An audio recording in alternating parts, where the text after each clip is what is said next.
Spazzing out America's podcast. There is a ton. There's an awful lot going on. I apologize for not doing the podcast for the past couple of days. I've been a little bit busy fighting against the city of Revere, fighting against Massachusetts, fighting against anybody that wants to put a drug addiction facility on my street. And I want to give you my side of the story. I want to calm down a little bit, and I want to give you where I'm coming from, because I'm literally getting harassed by people who don't understand how I could be so heartless, and I'm not being heartless. They want to know where should these homeless people go? What are we going to do with them? So I want to calm down, and I want to have a normal conversation with people so that they can understand why I don't think Arcadia Street in Revere, Massachusetts, a residential area with senior citizens, over 20 kids, families, a great neighborhood, is not a good place for a drug addiction facility, mental health facility for homeless people. 24 beds. So let me tell you the story. First things first, so you can get up to speed. Well, you know what? Why don't we do this first? You can get my podcast, Apple Podcast, Google Podcast, Spotify, Pandora. Somebody's calling me. Let me turn this off. Pandora. Anywhere you get your podcast, Apple Podcasts, Google Podcasts, Spotify, wherever you get your podcast, you can get my podcast. I do the podcast live on Rumble. I do it live on YouTube. I do it live on Twitch. Sometimes I do it live on Twitter. You could go to Spotify. You could watch the video there, or you could go to anthonypazziali.com and you can catch my podcast. I've done over 500 episodes, close to 10,000 streams every time I post. On my Spotify feed, I get a close to 10,000 streams. So check it out. If we're like-minded, give it a listen. So here's what's happening in my neighborhood. There is a property, an abandoned property on my neighborhood, 8284 Arcadia Street, has a very big lot behind it. Currently, there's an abandoned two-family house, but it's like the non-conforming type, so it's actually got 3 floors. So it's a 3-family house, but it's abandoned. It's gutted. So the inside has been gutted, and a new developer would like to put a homeless shelter or a learning facility of some sort on the land. Here's the deal. The property is owned by a man in Rhode Island. I don't know how to say the guy's name, so I'm not going to say it. Begins with an S. He lives in Rhode Island. He bought the property in hopes to put 5 or 6 townhouses there. The city shut him down. My councilman, John Powers, claimed that everybody in the neighborhood didn't want the townhouses. Personally, I didn't care. I was happy to get rid of the abandoned property and have the townhouses. I didn't care. I was okay with it. So it got denied. So the guy who currently owns the property tried to unload it and is unloading it to a developer in Revere. The property is under contract. It's in the due diligence period. It'll probably close in the next few days. The developer from Revere, which is ARM Construction, 787 North Shore Road here in Revere, Massachusetts, is teaming up with a company called Bay Cove Human Services. Look them up. What they specialize in is operating facilities that help people with drug addictions, mental health issues, homeless people. That now the qualifications to live in one of their facilities: you have to be homeless, have a substance abuse problem, or a mental health problem. And they put them in these houses and they try to keep them there as long as they can. And there are qualifications that get them kicked out. There are reasons that they can stay. There are reasons that they can't stay. So that's kind of the skinny on it. We as a neighborhood do not want people who have these types of issues living on our street because there are a lot of kids. Now, I want you to imagine this. There are 24 beds. All 24 of those people, sure, they're hoping to get a second chance. I get it. They want to get a second chance, and I'm going to get to that about second chances, because I think people should get a second chance. But it's been my experience that it doesn't work. I have experience with someone with a substance abuse problem, my mother. And in my experience, all they do is hurt people. They are selfish. They steal. They cause trouble. They bring drama. And they call the police a goddamn lot. They need emergency vehicles all the time. At least my mother did. So we're fighting to keep it off our street. I have an 8-year-old daughter that I worked my butt off, and my wife worked her butt off. to get away from people like my mom. We moved to a nice community, a beach community, where there are good families, a lot of kids, no trouble whatsoever. There are no trouble. There's no trouble around here. Kids play on the streets. They ride their bikes. They have a good time. There's a park at the end of the street. The beach is right there. It is a great place to raise your kid. It is not a great place to put people who have a drug addiction problem or a mental health problem. Everybody's calling me heartless, saying, "Oh, you're a not in my backyard person." My question to you is, well, then let's put them in your backyard. I don't see the developer buying a house next to his place and putting these people. I mean, he's got the money, he could do it. Actually, as a matter of fact, the developer owns a couple of 3 families right next to his house. Why doesn't he change those over to one of those facilities? Knock those puppies down. And why don't you put 24 homeless people with drug addiction issues right next to your house, right next to your kids, right next to your family? You won't. And we don't want it either. There are other places to help these people. Where? My suggestion is that Massachusetts and cities like Revere should build facilities in an area where there are, listen, they're not a residential area, not a business area. By that, I mean an area where there are restaurants, grocery stores, things like that. They should ditch them next to, we have 2 big Amazon warehouses here in Revere. Put it behind there. Drop it behind there where nobody cares. Put them right behind the Amazon. You know what? As a matter of fact, you should have told Amazon, you should have said, hey, you guys want to have these big facilities in Revere? Well, behind it, you're going to need to build a big ass facility for homeless people so that we can rehab them. You deal with the trash that they're going to bring. Now, listen, people that have drug issues bring nothing but problems. I want to give you an example. There's going to be 24 people in there. These people are not going to have cars. So none of them are going to have an automobile. None of them are going to have a job. They're going to have people, right? Well, first we'll just start with the cars. So now they're going to be towards the dead end of the street. So they're going to have to walk by my house every single day. You don't think at nighttime when they're walking by, they're going to be reaching to try to see if my car door's open, try to see if Kaylee's car door's open, my neighbor's car door's open? You don't think that if they see something of value, they're not going to smash and grab it? Come on. Cops are going to be up and down this street all the time. The cops never come here. I can't remember. You know, honestly, the last time an emergency vehicle was here was last winter. They hardly come here. We don't need them because there's no violence, there's no crime, there's nothing going on in the street. It's quiet. This is the type of street where you have an awesome block party.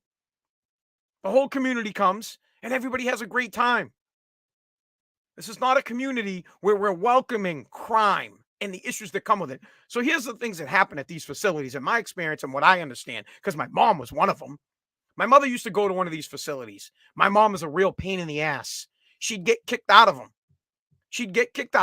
And then she'd end up, literally, my mother would end up like sleeping on the stairs of the place. And so one of us would go and get her. Thank God one of us would, because otherwise she'd have nowhere to go. She would have stayed there. And you know how many ridiculous, you know how many mutants my mother dated? I'm talking real scumbags. My mother, and I'm not talking about my father. My father was the man. My father was the greatest person I know. So I'm not talking about my dad was solid. My dad was the man. My mother dated a lot of idiots. And they would go to these facilities, drunk, messed up. They would cut themselves. Literally. They would go and cause problems because they needed to get my mother out of the facility. Liz! They'd yell and scream. You'd have to call the cops on them. They bring trouble with them. They bring boyfriends that want to get them out. They bring psycho girlfriends that want to get them out. And then when they get kicked out, they have nowhere else to go. And then they pop up a tent, if they have a tent, or they just sleep on the sidewalks right there because they got nowhere else to go because they want the facility to find them another place to go. And they don't leave until they do. And then when they get desperate, they stop breaking into cars so that they can eat, so that they can get something, so they can get by for the day. And we can't have that on our street. It's not right. So we're not heartless. I'm not a heartless person, and I'm being attacked. It's funny. It's funny that there are people in the city that are claiming that I have high-powered firearms. I don't own a gun. I've never owned a gun. My son, he lives in Rehoboth. His grandfather owns guns, and his grandfather takes him to the shooting range and teaches him how to properly use a gun. There are no guns at my house here in Revere. And I will never own one. I don't have a need to own one, but I do support law abiding citizens' rights to own one. But maybe I have to get one. Since I've been protesting, I've had an SUV show up in front of my house twice around 10 o'clock at night. They got out, hooting and hollering, telling me to mind my own business. Then, while I was at a birthday party, no doubt I was in Rockland. I was at a birthday party at Rockport, actually, up by Gloucester. I was at a birthday party, and I get a phone call from a no caller ID number.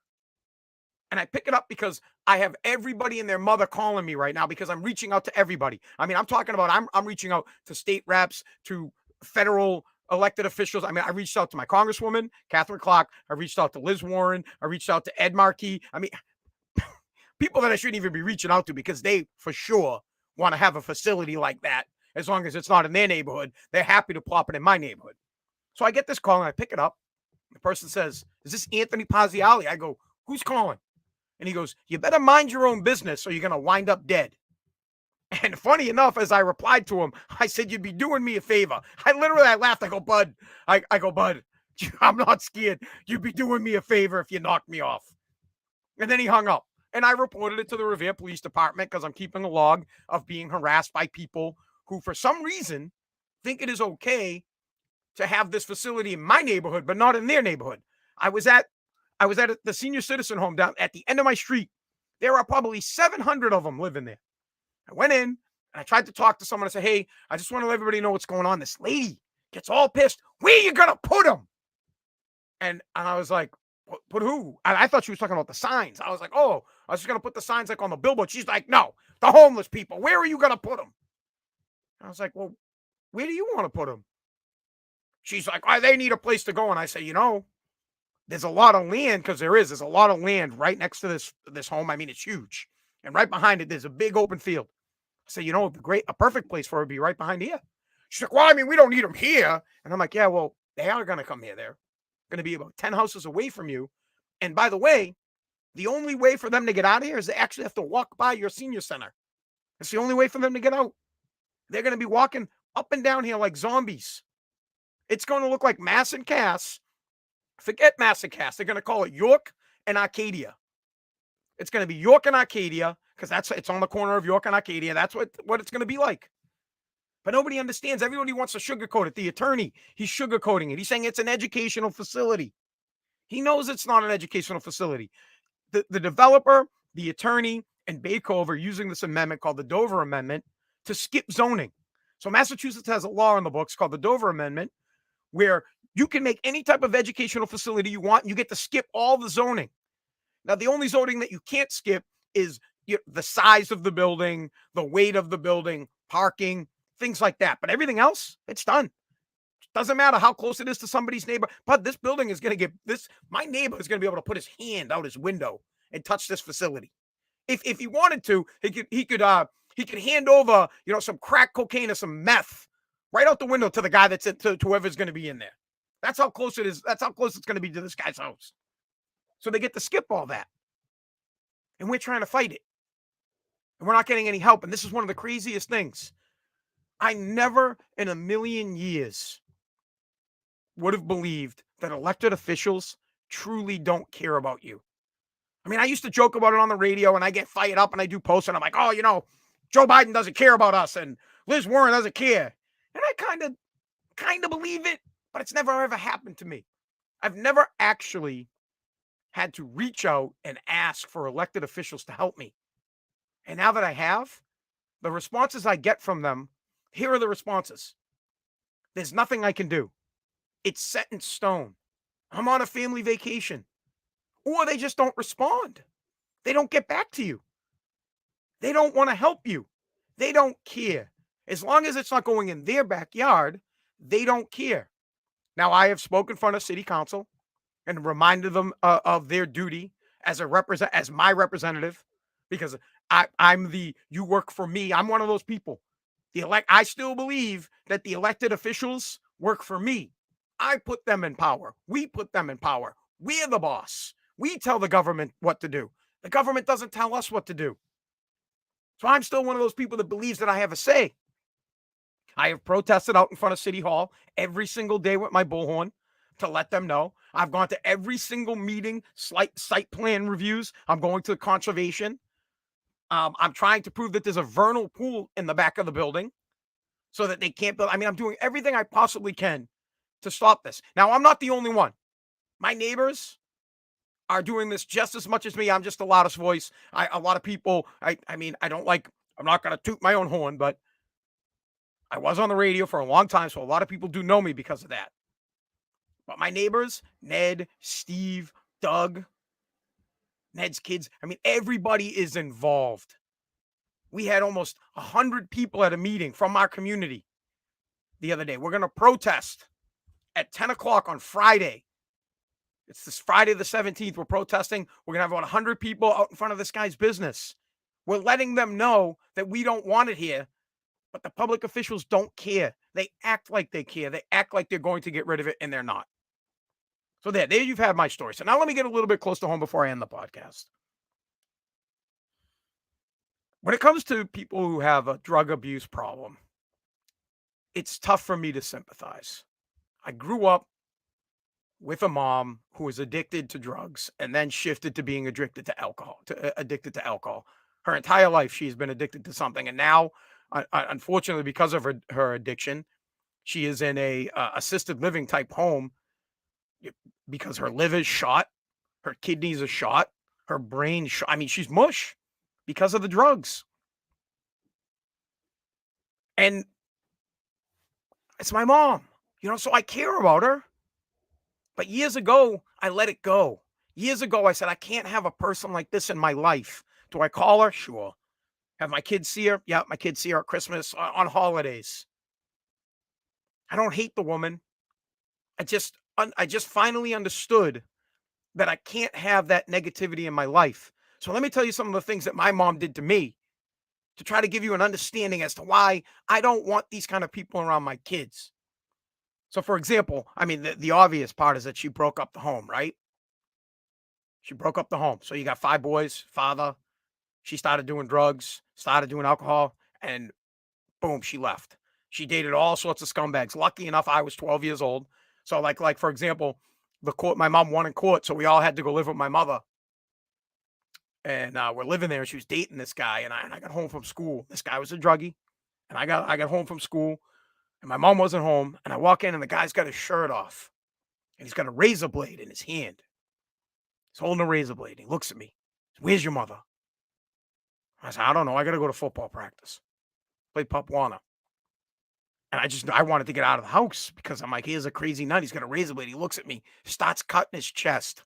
Says, Liz! Carves Liz in his chest. Blood squirting all over my house.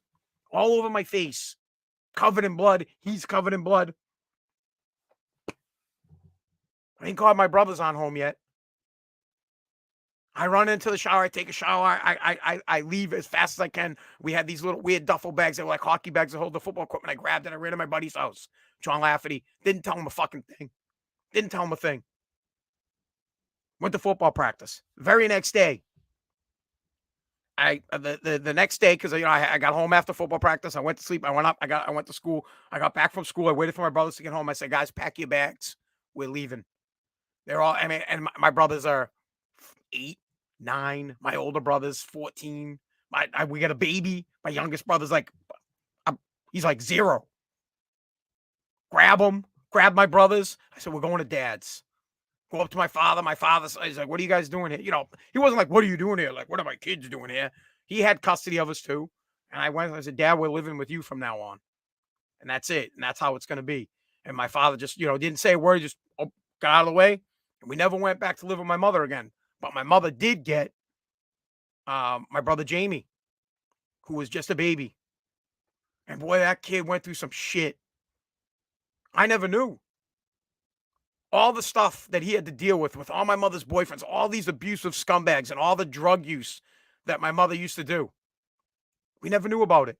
I was a lot older than him. I went away to college. I remember I came back one day, and my dad was telling me about how my brother Mike beat the shit out of my mother's boyfriend, Sully. And I was like, for what? Why would he do that? My father's like, you better talk to him about it. So I get on with Mike. And so now it's later in the night. Mike's in there. Mike's in the house. We're sitting on the couch. Jamie's on the couch. And I'm like, dude, why'd you light up Sully? And Mike, you could just see the look on his face. And Jamie's like, oh, Sully's been beating me up for years. I'm like, what? What do you mean? He's like, yeah, he gets messed up on, drugs, or he'll get fucked up on booze. And then comes in the bedroom late at night. Comes in the bedroom late at night and beats me up. I'm like, why didn't you ever tell us this? He's like, well, he wasn't the only one. So most of my brother's life, until he was about 13, my mom, who was so fucked up on drugs, didn't know he was getting his ass kicked, or maybe she didn't care. Her boyfriends, who were so fucked up on drugs and on alcohol, beating up my little brother. And nobody knows about it. I'm going to college at UMass Lowell. My brother's like, a senior in high school. He finds out about it. Absolutely. Actually, my brother I might have just been getting out of college to work. Yeah, I was out of college. Mike was in college. He's back from college. He lit this guy up. I mean, these people ruin your lives. So here, let me give you another example. I bought a truck. So now we're gonna go back to a time where you didn't have the debit cards and you used the check for everything. This is late 90s. I bought a truck off a guy. I saved up for it. Now here I am. I just got out of high school. I'm doing foundations all summer long, heading into college. And I saved up all summer long to buy a Ford Ranger. And I and listen, back then cars were cheap. So it was $1,800. It was a fixer upper. I had to put a little work in with myself. Cut the guy a check. I take the truck. I get it to my dad's because it needs work. Guy calls me, says, hey, the check bounced. And I'm like, what do you mean? And this isn't a time when you just could look at your bank account statement. You'd actually have to go to the bank and ask them how much money you had. I was like, what do you mean the check bounced? It's impossible. He's like, no, it bounced. So I panic. I tell the guy, hey, you know what? I'm going to take care of it. Luckily, the guy I worked for, who was my wrestling coach, Donnie McLaughlin, he paid him. He said, you know what, Anthony, I'll take care of this. You sort this out. So he gave the guy the money. So I got to keep the truck. I go to the bank. The bank shows me all these things. And here are all these checks for a couple of $1,000 written out to my mother. I mean, she wasn't even trying to hide it. Blatantly wrote it right to herself. Liz Paziali, writing checks out to herself to the tune of almost $2,000. I confront her. She starts crying. I needed food. I tell her, I go, no, you didn't. You bought drugs with it. You fucking bought drugs with it. I worked my ass off and you fucking stole from me. And I'm like, and I was, you can't even imagine how fucking pissed off I was about it. My own mother. And if my own mother will steal from me, and if my own mother will sit back while my brother's getting his ass kicked, if my own mother will ruin my family, do you think some drug addicted, mental health issue person living next to me gives an S about my daughter? Do you think they would think twice about hitting one of my kids? Do you think they would think twice about stealing from me? I'm being serious. If my own mother, who was addicted to drugs, would abuse her kids, steal from her kids, hurt her family, put them in danger, do you think someone that doesn't know wouldn't do the same? Think about that. Let's slow that down again. Let's say that again. My mom was addicted to drugs and to alcohol. She allowed my younger brother to get beat by her druggy boyfriends. She stole money from me to buy drugs, thousands of dollars. She put credit cards under my brother's names to buy drugs. She hurt people because she was selfish and she was my mom. What makes you think some druggie with a mental health issue is not going to hurt my kid? They don't even know my kid. They're not even related to my kid. But yet their grandmother to my kids, but yet their grandmother hurt Her own sons. Think about that for a second. That's my concern. It's been my experience that people who have drug and alcohol problems hardly get better. There are some people that have, and I wish them the best. But in my experience, it is best to stay as far away as possible from those people. And if you have somebody in your life, God forbid you have someone in your life that has a drug or alcohol problem, run. Forgive forgive yourself and move on. They do not care about you. They use you, they abuse you, and then they make you feel like it's your fault. Get away from that situation as soon as you can. So now that you know what my life was like dealing with a drug addicted person, can you see why I don't want my daughter to deal with it? Now that you know that my mom was addicted to drugs and to alcohol, hurt our family, hurt her sons, now you know why I don't want these type of people living on my street and doing this to my daughter. I worked hard to get away from that and I want to protect my daughter. Thank you for listening.